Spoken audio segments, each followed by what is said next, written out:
It is not possible for a peasant to burst precipitously into the presence of the captain's executive. Alan found that out. He was halted by the master-at-arms on watch outside Narby's suite, cuffed around a bit for his insistence on entering, referred to a boredly unsympathetic clerk who took his name and told him to return to his village and wait to be summoned. He held his ground and insisted that he had a message of immediate importance from the chief engineer to Commander Narby. The clerk looked up again. "Give me the writing." "There is no writing." "What? That's ridiculous. There is always a writing. Regulations." "He had no time to make a writing. He gave me a word message." "What is it?" Alan shook his head. "It is private. For Commander Narby only. I have orders." The clerk looked his exasperation. But, being only a probationer, he forewent the satisfaction of direct and immediate disciplining of the recalcitrant churl in favor of the safer course of passing the buck higher up. The chief clerk was brief. "Give me the message." Alan braced himself and spoke to a scientist in a fashion he had never used in his life, even to one as junior as this past clerk. "Sir, all I ask is for you to tell Commander Narby that I have a message for him from Chief Engineer Ertz. If the message is not delivered, I won't be the one to go to the Convertor, but I don't dare give the message to anyone else." The under-official pulled at his lip and decided to take a chance on disturbing his superior. Alan delivered his message to Narby in a low voice in order that the orderly standing just outside the door might not overhear. Narby stared at him. "Ertz wants me to come along with you up to Muty country." "Not all the way up to Muty country, sir. To a point in between, where Hugh Hoyland can meet you." Narby exhaled noisily. "It's preposterous. I'll send a squad of knives up to fetch him down to me." Alan delivered the balance of his message. This time he carefully raised his voice to ensure that the orderly, and if possible others, might hear his words. "Ertz said to tell you that if you were afraid to go, just to forget the whole matter. He will take it up with the council himself." Alan owed his continued existence thereafter to the fact that Narby was the sort of man who lived by shrewdness rather than by direct force. Narby's knife was at his belt.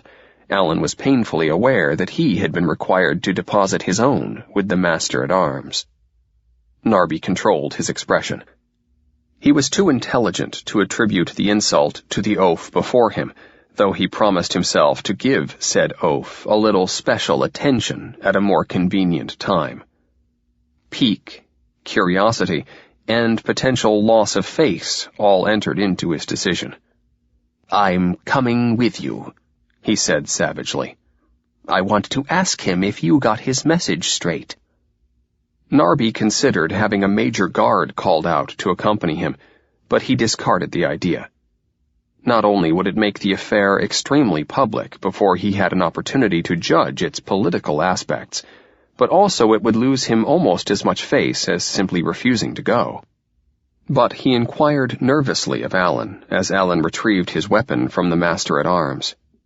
"You're a good knife?" "None better," Alan agreed cheerfully. Narby hoped that the man was not simply boastful.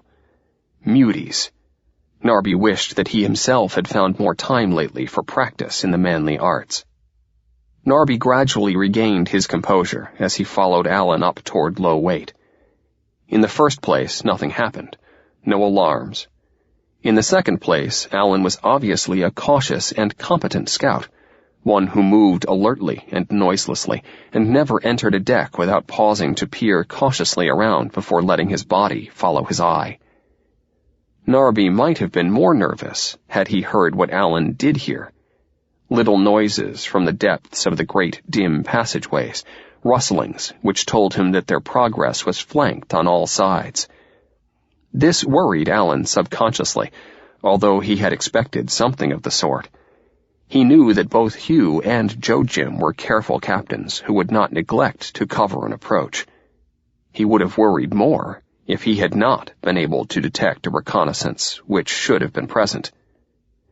When he approached the rendezvous some 20 decks above the highest civilized level, he stopped and whistled. A whistle answered him. "It's Alan," he called out. "Come up and show yourself."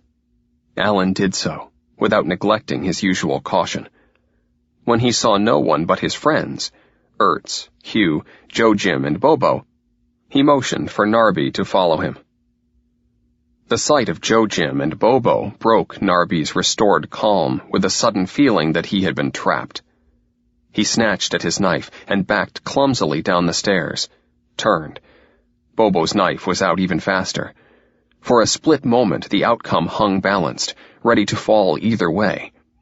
But Joe Jim slapped Bobo across the face, took his knife from him, and let it clatter to the deck, then relieved him of his slingshot. Narby was in full flight, with Hugh and Ertz calling vainly after him. "Fetch him, Bobo," Jim commanded. "And don't hurt him." Bobo lumbered away. He was back in fairly short order. "Run fast," he commented. He dropped Narby to the deck, where the officer lay almost quiet while he fought to catch his breath. Bobo took Narby's knife from his own belt and tried it by shaving coarse black hairs from his left forearm. "Good blade," he approved. "Give it back to him," Jim ordered. Bobo looked extremely startled, but complied wistfully. Joe Jim returned Bobo's own weapons to him. Narby matched Bobo's surprise at regaining his sidearm, but he concealed it better. He even managed to accept it with dignity. "Look," Ertz began in worried tones. "I'm sorry you got your wind up, Finn. Bobo's not a bad sort. It was the only way to get you back."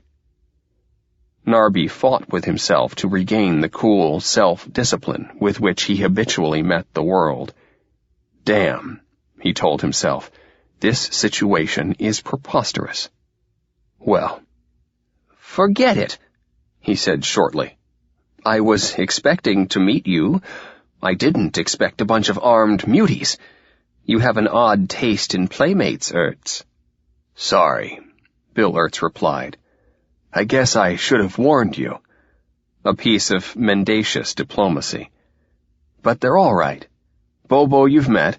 This is Joe Jim. He's a sort of a ship's officer among the muties." "Good eating," Joe acknowledged politely. "Good eating," Narby replied mechanically. "Hugh you know, I think." Narby agreed that he did. An embarrassed pause followed. Narby broke it. "Well?" he said. "You must have had some reason to send word for me to come up here, or was it just to play games?" "I did," Ertz agreed. Shucks, I hardly know where to start. See here, Narby, you won't believe this, but I've seen. Everything Hugh told us was true. I've been in the control room. I've seen the stars. I know." Narby stared at him. "Ertz," he said slowly, "you've gone out of your mind." Hugh Hoyland spoke up excitedly. "That's because you haven't seen. It moves, I tell you. The ship moves like a—" "I'll handle this," Ertz cut in. "Listen to me, Narby. What it all means, you will soon decide for yourself. But I can tell you what I saw. They took me up to no weight and into the captain's veranda. That's a compartment with a glass wall. You can stare right out through into a great, black, empty space. Bigger than anything could be. Bigger than the ship. And there were lights out there, stars, just like the ancient myths said." Narby looked both amazed and disgusted. "Where's your logic, man? I thought you were a scientist. What do you mean, bigger than the ship? That's an absurdity, a contradiction in terms. By definition, the ship is the ship. All else is a part of it." Ertz shrugged helplessly. I know it sounds that way. I can't explain it. It defies all logic. Oh, Huff, you'll know what I mean when you see it. Control yourself, Narby advised him. Don't talk nonsense. A thing is logical or it isn't. For a thing to be, it must occupy space. You've seen or thought you saw something remarkable, but whatever it was, it can be no larger than the compartment it was in.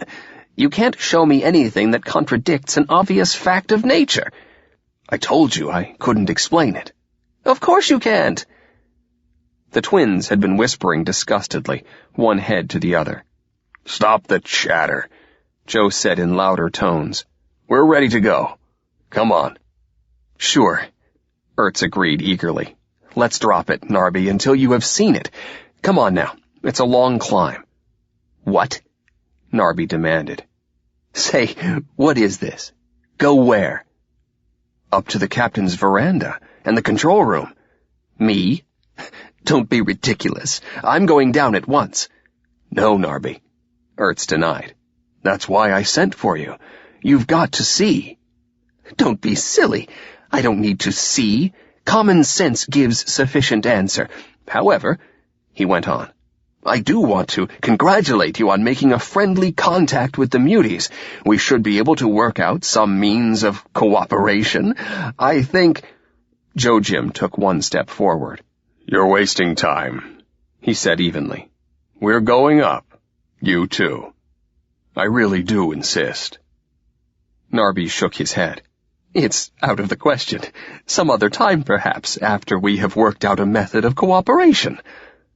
Hugh stepped in closer to him from the other side. You don't seem to understand. You're going now. Narby glanced the other way at Ertz. Ertz nodded. That's how it is, Narby. Narby cursed himself silently. Great Jordan! What in the ship was he thinking of to let himself get into such a position? He had a distinct feeling that the two-headed man would rather that he showed fight. Impossible, preposterous situation.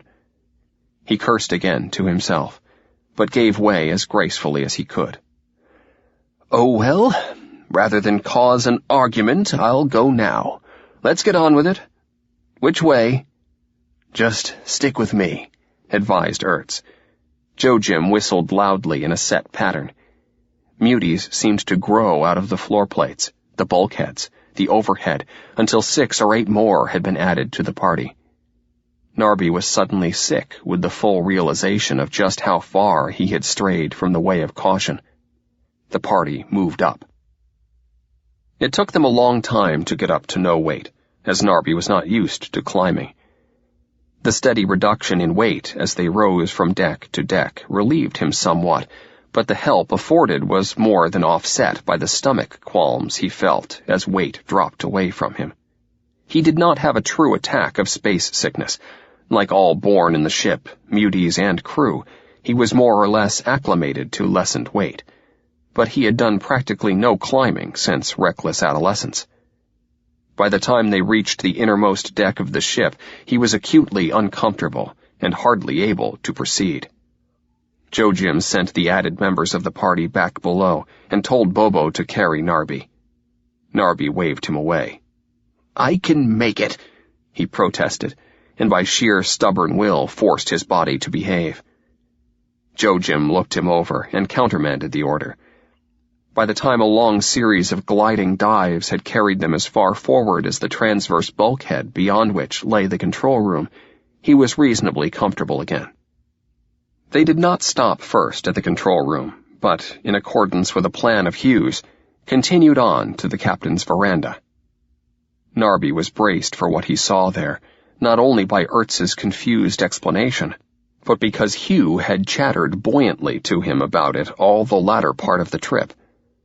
Hugh was feeling warmly friendly to Narby by the time they arrived. It was wonderful to have somebody to listen. Hugh floated in through the door ahead of the others, executed a neat turn in midair, and steadied himself with one hand on the back of the captain's easy chair.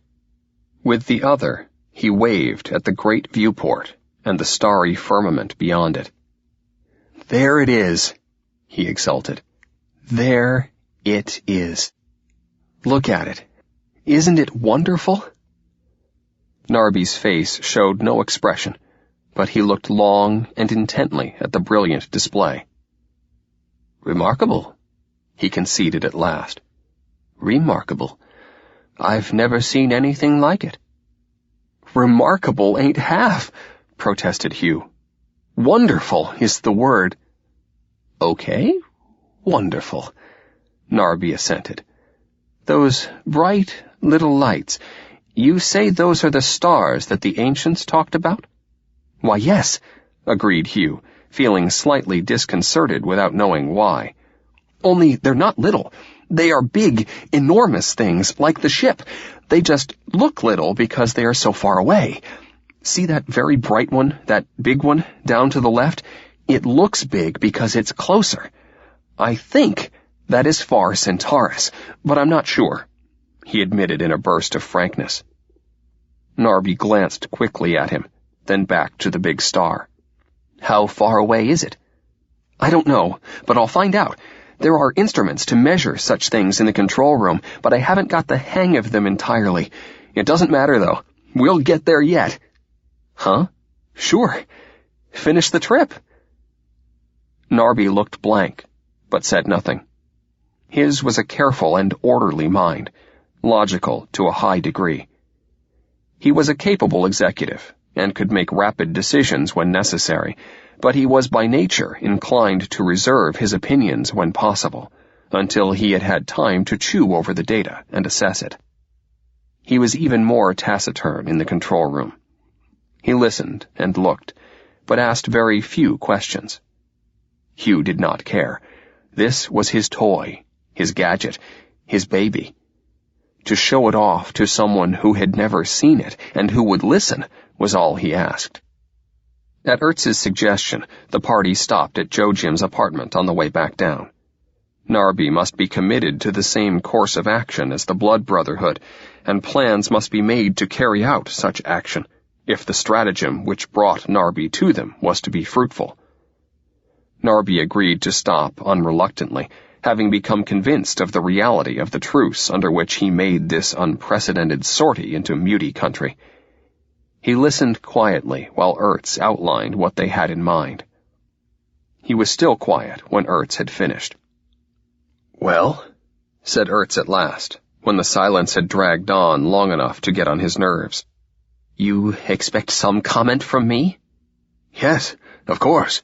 You figure into it. Narby knew that he did, and knew that an answer was expected from him. He was stalling for time. Well, Narby pursed his lips and fitted his fingertips together. It seems to me that this problem divides itself into two parts. Hugh Hoyland, as I understand it, your purpose of carrying out the ancient plan of Jordan cannot be realized until the ship as a whole is pacified and brought under one rule. You need order and discipline for your purpose from crew country clear to the control room. Is that right? Certainly. We have to man the main drive, and that means, please. Frankly, I am not qualified to understand things that I have seen so recently and have had no opportunity to study. As to your chances of success in that project, I would prefer to rely on the opinion of the chief engineer. Your problem is the second phase. It appears that you are necessarily interested in the first phase. Of course. Then let's talk about the first phase only. It involves matters of public policy and administration. I feel more at home there. Perhaps my advice will be useful. Joe Jim, I understand that you are looking for an opportunity to effect a peace between the Muties and the members of the crew. Peace and good eating, right? That's correct, Jim agreed. Good. It has been my purpose for a long time, and that of many of the ship's officers.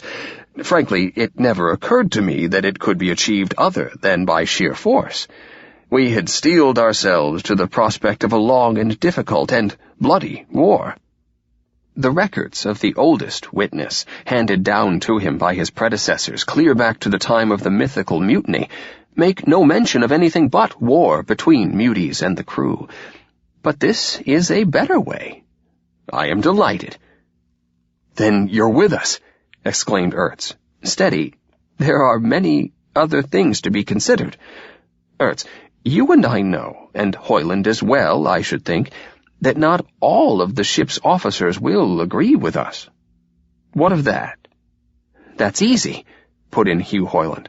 Bring them up to no weight, one at a time. Let them see the stars and learn the truth. Narby shook his head. You have the litter carrying the porters. I told you this problem is in 2 phases. There is no point in trying to convince a man of something he won't believe when you need him to agree to something he can understand. After the ship is consolidated, it will be simple enough then to let the officers experience the control room and the stars. But he's right. Ertz stopped him. No use getting cluttered up with a lot of religious issues when the immediate problem is a practical one. There are numerous officers whom we could get on our side for the purpose of pacifying the ship who would raise all kinds of fuss if we tackled them first on the idea that the ship moves. But no buts about it. Narby is right. It's common sense. Now, Narby, about this matter of those officers who may not be convinced, here's how we see it. In the first place, it's your business and mine to win over as many as we can. Any who hold out against us, well, the Convertor is always hungry. Narby nodded, completely undismayed by the idea of assassination as a policy. That seems the safest plan. Mightn't it be a little bit difficult? That is where Jojim comes in. We'll have the best knives in the ship to back us up. I see. Jojim is, I take it, boss of all the muties? What gave you that idea? Growled Joe, vexed without knowing why. Why, I supposed I was given to understand. Narby stopped. No one had told him that Jojim was king of the upper decks. He had assumed it from appearances. He felt suddenly very uneasy. Had he been negotiating uselessly? What was the point in a pact with this 2-headed monstrosity if he did not speak for the muties? I should have made that clear, Ertz said hastily. Jojim helps us to establish a new administration. Then we will be able to back him up with knives to pacify the rest of the muties. Jojim isn't boss of all the muties, but he has the largest, strongest gang. With our help, he soon will be boss of all of them. Narby quickly adjusted his mind to the new data. Muties against muties, with only a little help from the cadets of the crew, seemed to him a good way to fight. On second thoughts, it was better than an outright truce at once, for there would be fewer muties to administer when it was all over, less chance of another mutiny. I see, he agreed. So, have you considered what the situation will be afterwards? What do you mean? Inquired Hoyland. Can you picture the present captain carrying out these plans? Ertz saw what he was driving at, and so did Hoyland, vaguely. Go on, said Ertz. Who is to be the new captain? Narby looked squarely at Ertz. Ertz had not thought the matter through. He realized now that the question was very pertinent, if the coup d'etat was not to be followed by a bloody scramble for power. He had permitted himself to dream of being selected as captain, sometime, but he knew that Narby was pointed that way too. Ertz had been as honestly struck by the romantic notion of moving the ship as Hoyland. He realized that his old ambition stood in the way of the new. He renounced the old with only a touch of wistfulness. You will have to be Captain Finn. Are you willing to be? Phineas Narby accepted gracefully. I suppose so, if that's the way you want it. You would make a fine captain yourself, Ertz.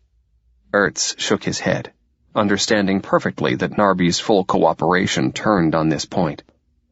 I'll continue as chief engineer. I want to handle the main drive for the trip. Slow down, Joe interrupted. I don't agree to this. Why should he be captain? Narby faced him. Do you want to be captain? He kept his voice carefully free of sarcasm. A mutie for captain. Huff's name, no, but why should you be?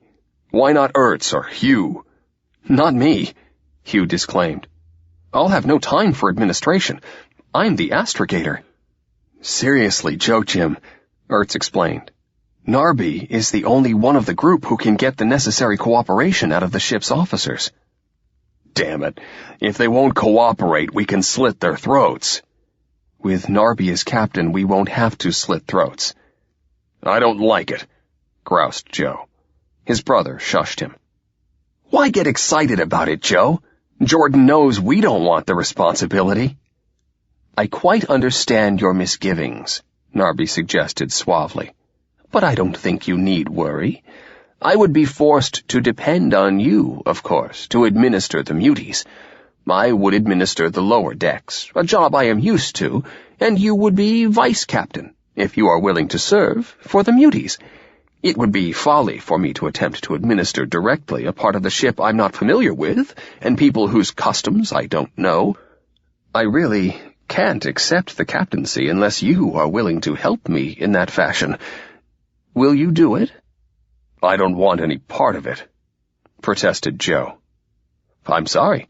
Then I must refuse to be captain. I really can't undertake it if you won't help me that much. Oh, go ahead, Joe, Jim insisted. Let's take it, for the time being at least. The job has to be done. All right, Joe capitulated. But I don't like it. Narby ignored the fact that Joachim had not specifically agreed to Narby's elevation to the captaincy. No further mention was made of it.